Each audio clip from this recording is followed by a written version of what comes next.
Je ne brandis aucun drapeau, je ne veux suivre aucun troupeau. À Bamako, c'est bien, ça c'est bien, toulousain. Je n'ai ni maître, ni gourou, ni contre. Bonjour. Bapla. Bapla. Ah, Bapla. Adicias et Plavengut à Toulouse. Voilà, j'ai compris. Bienvenue à Toulouse. Ça va bien, Bapla, c'est ça? Oh, c'est ça quoi. Mais tu sias Gascou, nous. Ah, vraiment un petit peu. Ah, je comprends un petit peu, mais voilà. Je vous suis. Ouais, vous nous suivez dans Mais le moi, dans je sais- l'hôtel de ville. Ah, on va à l'hôtel de On ville. va à l'hôtel de ville. On est attendu? Tout à fait, on est attendu.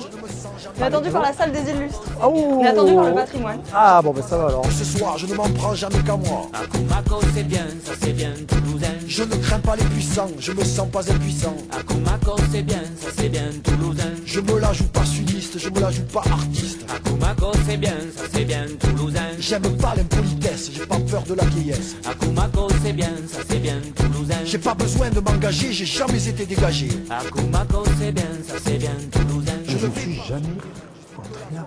Ah, c'est magnifique. C'est magnifique. Alors tu n'es pas prêt pour la salle des illustres, je pense, qui est beaucoup plus chargée que ça. De toute façon, depuis que je suis arrivé à Toulouse, je suis pas prêt. Monsieur Jaurès, on est d'accord que la statue n'est pas à l'échelle humaine. Il n'était pas aussi balèze. Jean- Pourquoi Jaurès ici à la mairie de Toulouse? Jaurès a vécu à Toulouse, Ouais. entre autres. Même s'il était originaire du Tarn, il a exercé un temps comme rédacteur à la Dépêche du Midi.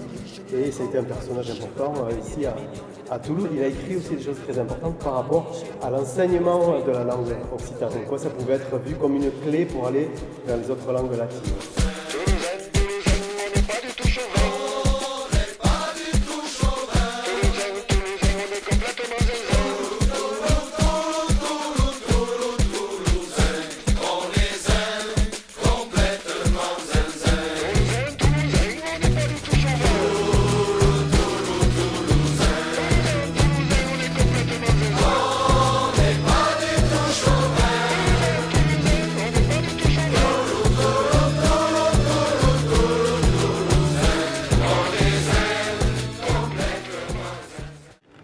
C'est magnifique. Et c'est une des plus grandes galeries en France. Elle est un tout petit peu plus petite que la Galerie des Glaces de Versailles. Mais elle fait quand même 60 mètres de long.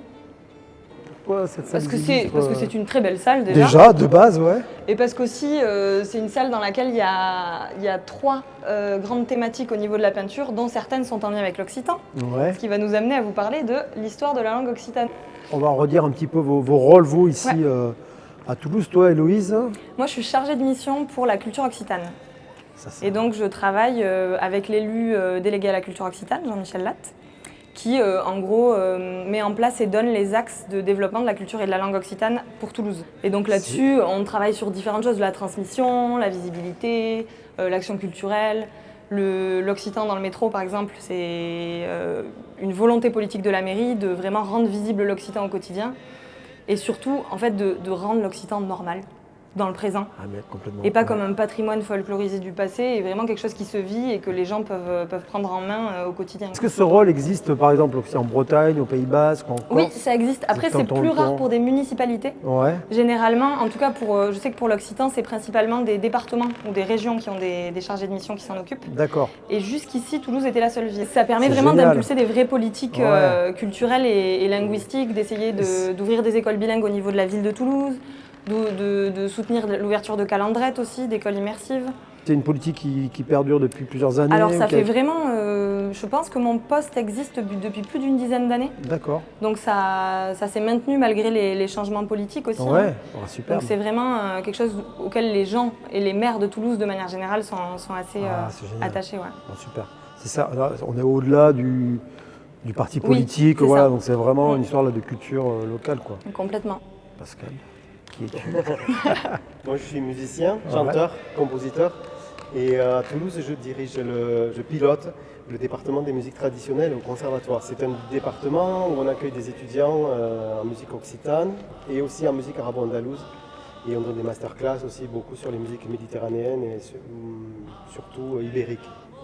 Voilà, donc on a des étudiants toulousains, mais de la région aussi, et qui viennent d'autres qui viennent de toute la France, et certains de l'étranger aussi, pour apprendre nos musiques. Voilà. T'as des Catalans aussi? Des Catalans, bien sûr. C'est la même langue, le catalan et l'occitan. Jusqu'au XIVe siècle, et quand on lit Les textes juridiques, les poésies, les histoires, les romans, c'est la même langue. Ensuite, il y a une frontière qui est posée et les langues ont un destin un peu différent. Mais en fait, moi à Barcelone, je parle occitan et j'ai des amis qui me parlent en catalan. Est-ce qu'on peut faire l'histoire comme ça en quelques minutes de l'occitan? C'est facile ou pas?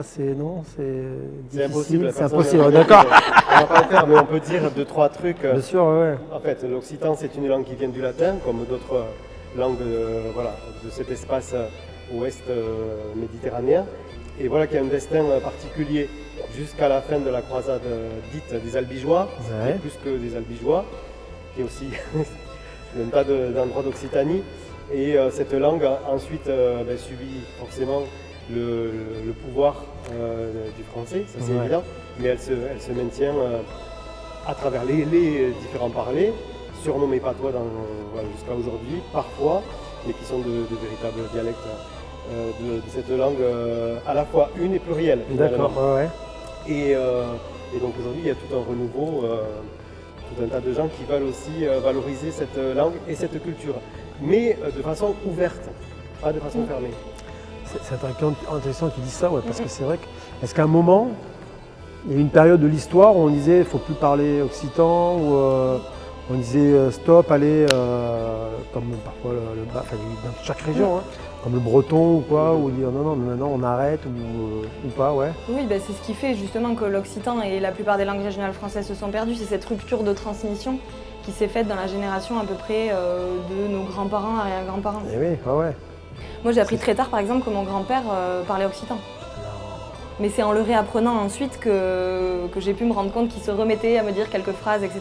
Mais parce on lui avait interdit à l'école de parler occitan. C'était considéré comme une langue à ne pas parler en public. Mon grand-père disait je parle pas toi, il parlait pas d'occitan, C'est quoi. aussi une manière dont les gens conscientisaient le fait qu'ils parlaient cette langue ou pas. Parce que Ah. finalement, quand on regarde le patois, c'est de l'occitan. Ça n'était pas vu comme de l'occitan par les gens qui le parlaient, Ok, ouais, aussi pour cette raison d'interdiction de le parler.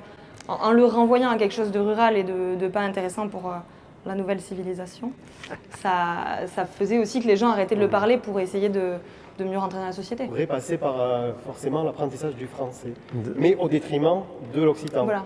ou des parlers de la campagne, qui sont des formes d'occitan. Est-ce qu'on peut encore passer le bac Alors, en occitan ou, tu peux avoir une option, ouais. J'avais pris une option au bac, quoi, occitan. Ouais. Mais est-ce qu'on peut faire toutes les matières en occitan? Il n'y a plus d'école, de lycée, tout ça 100% en occitan, Non, non. 100% d'occitan. Ah, Après, ouais. c'est vrai que les zones transfrontalières comme le Pays Basque français, enfin le Pays Basque Nord et la Catalogne Nord ont l'avantage d'avoir une autre partie de leur, Eh oui. de leur zone linguistique qui est dans un pays qui pousse vers ce genre de choses, ce qui n'est pas le cas en France. Donc l'occitan serait peut-être plus comparable au breton qu'au basque là-dessus, je Ouais. dirais. Et toi, Pascal, alors, tu parles occitan depuis quand Je parle depuis que je suis petit, Ouais. un petit peu, et je chante aussi, mais j'ai surtout décidé de le parler à l'âge de 20 ans. C'est là D'accord. vraiment que je me suis dit que j'avais envie de le parler. Après avoir passé beaucoup de temps en Espagne, au Portugal et en Italie, Ouais. et un jour je suis rentré à Toulouse, je me suis dit mais qu'est-ce qu'il y a ici? Et un copain me dit mais ici c'est l'occitan. Et ça m'a rappelé des trucs que j'avais entendus quand j'étais petit, et du coup, musicalement, je veux dire, puisque j'avais appris tout un tas de musique. Ah, ouais. C'est là que vraiment j'ai creusé cette musique occitane, que j'avais forcément fréquentée un petit peu, mais passivement quand j'étais gamin. Mais la musique, mais le parler, tu le parlais déjà? Non, Tout le temps, non, si, quand j'étais petit, je parlais un petit peu avec mes Ouais. grands-parents, mais voilà, des choses très simples, quoi. Et après, mon grand-père étant décédé quand moi j'avais 5-6 ans, j'ai arrêté de le parler. Mais je le comprenais, et j'ai eu envie là de m'y remettre, du fait que je sois chanteur. Ah, Forcément, ça passe, si on veut être vraiment logique, par l'apprentissage de la langue. mais alors, de nos jours, maintenant, on doit apprendre l'occitan, comment on fait? Il y a des associations D'accord. Enfin, en tout cas, ça dépend. Si tu es adulte, ça passe plutôt par des associations ou par des modules de l'université. Et si tu es enfant, tu as des cursus, ça dépend là où tu habites. Tu peux avoir de l'enseignement complètement immersif dans les calendrettes ou de l'enseignement public en école bilingue pour les plus jeunes. Et ensuite, au collège, ça peut se continuer aussi en collège calandrette immersif, il y en a un à Toulouse. Ouais. Et sinon, plus tard sur le lycée, c'est plutôt dans des options occitanes. Moi, je ne suis pas passée par ce cursus-là. Donc, ici, c'est tout à fait possible d'avoir une vie sociale en occitan. Moi, j'ai des amis avec qui je parle en occitan. J'ai même des amis, je ne connais pas leur voix en français parce que finalement, on parle qu'en occitan quand on se voit. Et, génial. et ça, c'est super. Toi aussi, ouais, c'est vrai, vous avez un réseau de. Quand vous voyez, vous tous les deux, vous parlez occitan. Intergénérationnel aussi. Ouais. Ouais. Alors c'est ça aussi que j'allais vous demander, est-ce que quand même il y a un retour de la part de la jeunesse, Ah oui. vraiment des ados, j'en sais rien, qui s'y intéressent Oui, oui. Il y a un- Il y a des ados qui sortent des écoles bilingues ou des calandrettes et qui veulent parler l'occitan. Ah ouais, bon. Voilà, et pas que l'occitan, mais évidemment, on est dans une société bilingue et ils ne sont pas pour faire un truc fermé. C'est complètement bilingue et même ouvert sur d'autres espaces culturels, sur d'autres langues. Mais pour eux, l'occitan, c'est important, c'est la langue de Toulouse. Et donc toi aussi, tu as une demande comme Ben, ça je vois que j'ai des étudiants parisiens, bretons, italiens, grecs, syriens qui viennent aussi pour apprendre la musique occitane, en tout cas la partager ou l'apprendre à côté d'autres musiques, mais pour eux c'est important.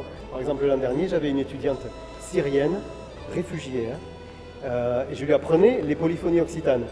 Et elle me disait qu'elle préférait chanter l'occitan que le français. C'était beaucoup plus facile pour elle.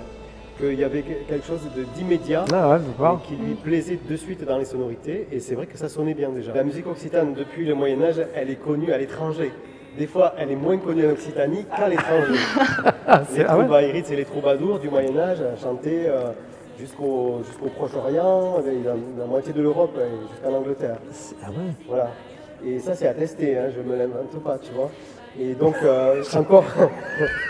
Après Serge Le Mito, Pascal. Non, je sais qu'il dit la vérité. Mais moi, c'est incroyable. C'est méconnu, pardon, mais même dans les livres d'histoire, t'en parles pas forcément. Justement, on revient à cette histoire de rupture de la transmission aussi. C'est que c'est pas passé que par la rupture de la transmission de la langue, mais aussi de la culture. Et du coup, tout ce qui se passe de manière orale, comme la musique par exemple, ou les polyphonies, ça s'arrête. Ah donc, ouais. tu connais plus l'histoire de ça. Alors aujourd'hui, il y a plein de groupes de toutes les générations. Et il y a des groupes qui tournent à l'international, comme on dit. Le groupe Cocagne, par exemple, c'est un groupe c'est un duo féminin, voix et instruments, qui tourne très bien. Il y a beaucoup de groupes qui tournent aussi bien de la polyphonie que des musiques instrumentales, que des musiques à danser. Enfin, je sais pas, je dois oublier. Mais parce que la musique occitane, c'est pas qu'un seul type de musique avec un seul type d'instrument, c'est aussi la manière dont elle s'hybride avec justement les langues, les langues et les musiques du pourtour de la Méditerranée, par exemple. Ou comment les musiciens peuvent se nourrir de cet héritage-là pour en faire quelque chose de nouveau. C'est ça qui est intéressant. Tu fais de la polyphonie, toi? Ouais, je fais de la polyphonie, mais je fais d'autres types de musique aussi. Par exemple, une musique qui fait se rencontrer la musique occitane ibérique et avec les musiques orientales aussi, les musiques du sud de la Méditerranée. Parce qu'en fait, on est sur un cousinage, sur un cousinage de culture et de musique. Mais ça existe depuis plusieurs siècles. Et c'est vrai qu'on ne l'apprend pas forcément sur les bancs de l'école, sur les bancs des écoles de musique. Mais quand on fait un chemin de réapprendre les choses ou de déformater, on se rend compte qu'il y a cet espace qui est complètement ouvert. Et il y a tous ces espaces de rencontre. C'est passionnant. Et ça me fait penser que j'ai des guides de la culture occitane qui sont ce que publie en gros la mairie de Toulouse chaque année pour un peu le grand public, avec une explication au début de tout ce que Pascal t'a un peu expliqué, sur d'où ça vient, pourquoi les stations de métro ont des noms qui ressemblent à l'occitan, Esquirol, qu'est-ce que ça veut dire, Mirail, qu'est-ce que ça veut dire. Mais ouais, en fait, c'est passionnant. En fait, c'est partout. Toute balade à Toulouse, tu vois plein de mots, et tu dis, mais tu sais pas que derrière, c'est l'occitan justement. Le nom des rues, par exemple, qu'on commence à. Il y a 20% des noms de rues de la ville qui sont en signalétique bilingue. Donc, et qu'on essaie d'augmenter petit à petit. C'est beaucoup 20%, j'aurais pensé plus, ça, C'est qu'en fait, c'est un truc qu'on fait maintenant à chaque fois qu'une nouvelle voix est votée, elle est directement aussi traduite en occitan, pour pouvoir être fabriquée et posée sur les nouvelles voix. Et en fait, ça, sur la toponymie, ça apprend plein de choses aussi sur l'histoire de là où tu habites, la manière dont tu peux comprendre ton environnement. Et donc ça, c'est super intéressant. On pourrait dire aussi sur les lieux-dits dans les campagnes. Oui, exactement. Sur les noms de famille. Oui, complètement, bien sûr. Merci beaucoup à tous les deux. On peut te montrer un dernier truc? Mais bien sûr.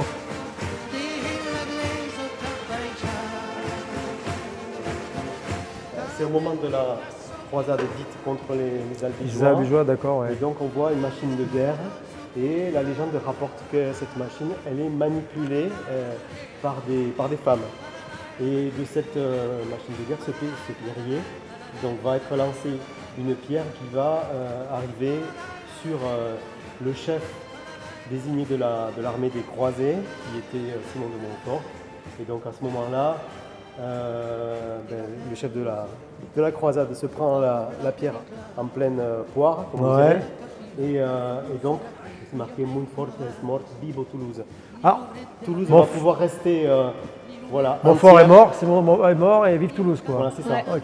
Parce que Montfort voulait détruire Toulouse. La légende rapporte ça, qu'il voulait détruire Toulouse. Et grâce à ça, Toulouse ne sera jamais détruite. Voilà.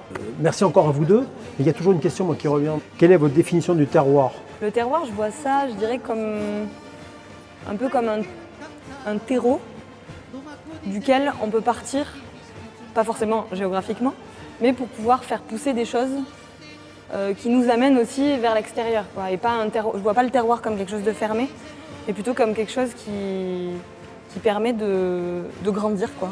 Belle définition, Héloïse. Comme ça, Pascal a eu le temps un peu de réfléchir. On va voir. Ouais, mais elle a mis la barre haute. Alors toi, ta définition du terroir? Moi, je dirais qu'en occitan, terroir, terradu, terre. Et dans nos danses occitanes, surtout des Pyrénées, il y a ce rapport entre la terre et le ciel. Et le mouvement de la danseuse, du danseur, c'est toujours de relier le bas et le haut, la terre et le ciel. C'est une respiration. Et donc je vois le terroir comme cette base à partir de laquelle on fait respirer son corps, on respire aussi avec les autres, on crée un espace de convivialité, des conviventio, comme on dit en occitan. Et aussi sous la voûte céleste, quand même, c'est beau les étoiles. Ouais. Alors si on peut terminer, c'est Pascal, tu le sens, avec voilà, ce que tu veux, une petite chanson occitane de ton choix et voilà, avec plaisir.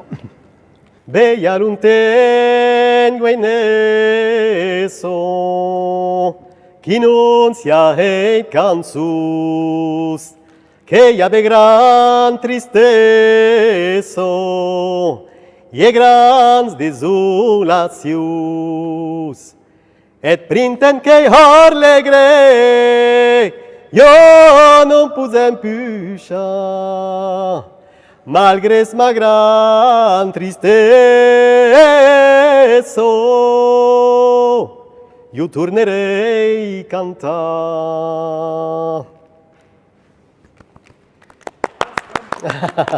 C'est Bravo. improvisé, hein? Ouais. Ah, Ah bon? je la connaissais pas hier, cette chanson. C'est vrai, c'est cool. Non, je déconne. Comment ça se passe si les gens ils veulent vous voir, échanger sur l'occitan Ils peuvent envoyer un mail à cultureoccitane@mairie-toulouse.fr. C'est bon? Pour C'est la ça. même, d'accord? Tout à fait. Voilà, allez, on se remet à l'occitan, là, tous, s'il vous plaît. E canto che Canto pas per you, canto per me mio, che sarem de you. Ah, je sais pas, mais si je galère quoi. Aqueros montaños que tan altos son, même paixão de ver, mas amor sum. Se canto que canto, canto pas per you. Ah, je l'ai senti. Je suis parti dans un... c'est la transcendance. C'est la transcendance.